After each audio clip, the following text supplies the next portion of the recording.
रूपांतरण। क्या यीशु सचमुच मूसा और एलियाह के साथ प्रकट हुए थे? मत्ती के अध्याय 17 के पद 1 से 9 में हम यीशु के रूपांतरण के बारे में पढ़ते हैं। एक शक्तिशाली और चमत्कारी घटना जिसमें यीशु अपने 3 शिष्यों पतरस, याकूब और यूहन्ना के सामने रूपांतरित हो गए थे। यीशु उन्हें एक ऊंचे पहाड़ पर ले गए जहां उनका रूप बदल गया।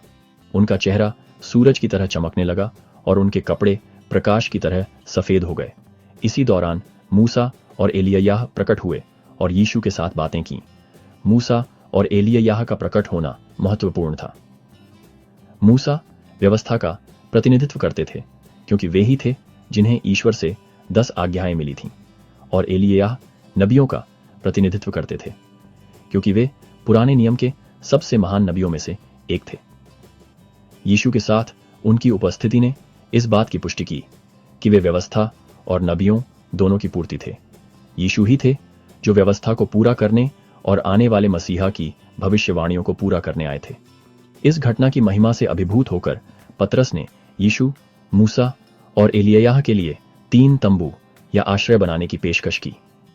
हालांकि बादल से एक आवाज, परमेश्वर पिता की आवाज ने पतरस को बीच में ही रोक दिया और कहा, यह मेरा प्रिय पुत्र है जिससे मैं बहुत प्रसन्न हूं, उसकी सुनो।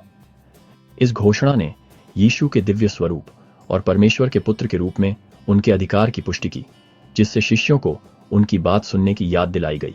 रूपांतरण के बाद यीशु ने पतरस, याकूब और यूहन्ना को निर्देश दिया कि वे अपने पुनरुत्थान तक किसी को भी इस बारे में न बताएं कि उन्होंने क्या देखा था।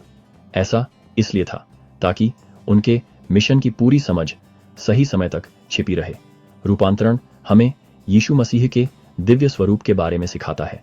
यह बताता है कि वे व्यवस्था और नबियों की पूर्ति हैं और उनके पास परमेश्वर पिता का अधिकार है।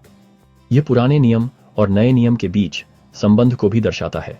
यह प्रदर्शित करता है कि मूसा और नबियों की शिक्षाएं उद्धारकर्ता के रूप में यीशु की ओर इशारा करती हैं। रूपांतरण हमें यीशु की महिमा और परमेश्वर की आवाज के निर्देशानुसार उनका अनुसरण करने के महत्व की याद दिलाता है।